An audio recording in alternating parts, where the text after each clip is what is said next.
Hello everybody, Frank again, and I just wanted to do another one of these videos. I had a lot of feedback and a lot of positive affirmation after I did a little kind of my 2 cents, so to speak, rundown of my thoughts on the Geo Metro convertible. So I wanted to do that again here with this first-gen Honda CR-V. I've spent about 150 miles behind the wheel of this car, driving it around. I had to run some errands in it to get some service records. And in that process, I just wanted to kind of tell you my thoughts on the car. This particular one is a 99 CR-V EX with a 5-speed manual and all-wheel drive. All of the earlier ones came with all-wheel drive. Some of the later ones in the first-gen model you could get with front-wheel drive only. And so this one being an earlier model with the all-wheel drive in an EX with a 5-speed is probably about as desirable as one of these first gens get, and really kind of hard to find with that collection of options. Usually the front-wheel drive base end models are the ones that people got with the manual transmission, and this one being the EX with the all-wheel drive in the manual is pretty cool. So with that said, I did want to just kind of give you my thoughts on it and why somebody would want to buy this kind of thing. I think it's really cool. With the manual, it's kind of fun and kind of zippy. I used to have a 98 Integra sedan, which with a 5-speed as well, and this car really reminds me of that. The engine feels very similar. The transmission feels pretty similar. And it just kind of brings me back to having that car and driving that thing, which I had when I was in college.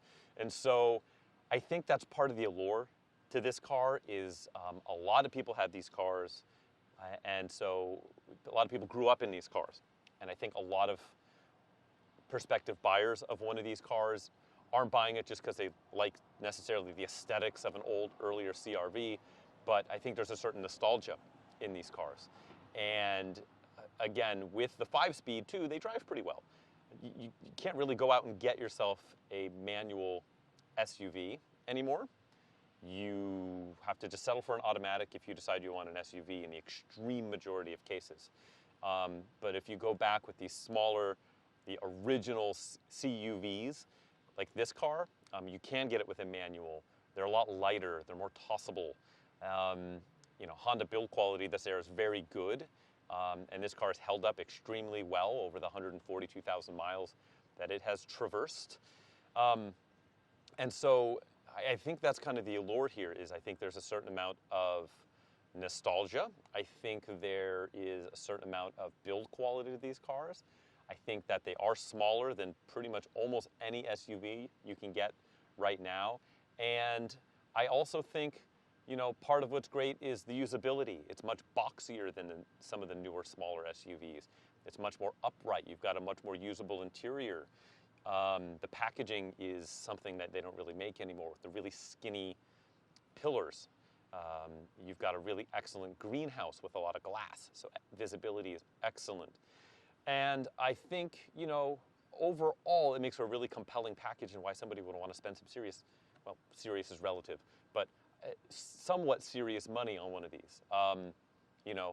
It's certainly, this is not a car that's ever really going to be worth any real money, but where we were, say, a handful of years ago, I think these are really starting to appreciate, but I don't think they're going to get any cheaper. I think they are going to continue to appreciate as they become harder to find in good condition with a manual transmission, and I think people are really in the process starting to sap up a bunch of the 90s Honda products. And if you were looking for one of these, this is now definitely, I think, the time to do it, because you're going to get priced out if you're only looking to spend in the thousands of dollars of range. Will at least be worth over 10, 15? Yeah, probably eventually. If you really start going and looking at what some of the other 90s Honda stuff has been doing, like CRXs, Civic SIs, Civic hatchbacks, things like that. This car is sort of the spiritual successor to the Civic wagon with the real-time four-wheel drive system. I think in that same mold as those cars have become desirable, this is basically a lifted one of those, which is sort of all the rage right now is the lifted anything. And so I think the values are going to climb a little bit on these. So I think how well they drive and how well they've held up and the pinch of nostalgia, I think, makes these cars a compelling buy right now, and a fun one, and an easy to maintain one, and one that is reliable and very usable. Unlike some of the other 90s stuff, a 90s CRX isn't the most practical thing in the world from a, usability with 2 seats and safety standards, but this, I think, checks all the boxes as far as, a more modern feel of a vehicle and modern usability, but also that older 1990s Honda feel that everyone's kind of nostalgic about. So I think this is a really interesting car from that perspective. Couple of things I don't really love about this car. The styling's okay. It looks fine. It's not a car that I think is, particularly attractive. It's not unattractive, but it's just kind of ho-hum. Another thing is I really wish it had a 6th gear. On the freeway, if you're in 5th gear and you're going 80 miles an hour, it's at 4,000 RPM. It's a little buzzy on the freeway. I don't know if a spaced out 5th gear would help it out, because then you might start running out of power, but I think an extra just pure cruising economy overdrive gear, like adding a 6th gear would be great for this car. And, that's really it.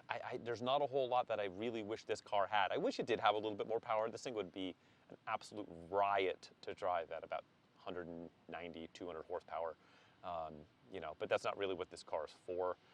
And so for the mission that it was built for, and how well it's held up over the years, and the nostalgia play with how many people grew up in these cars in the 90s, I think it's a really interesting car, a really compelling car.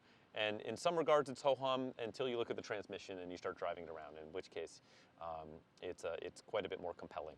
So that's really it. That's all I wanted to do was kind of talk about this car and the overarching theme of the first-gen Honda CR-V, and just kind of give you my thoughts now that I've spent a little bit of time behind the wheel of it. And that's pretty much it. If you like it, let me know. If you think I'm wasting my time doing this sort of a video, then great. Feel free to let me know too. I know somebody will. Otherwise, yeah, first-gen Honda CR-V meets with my seal of approval. And thanks for tagging along and watching the video.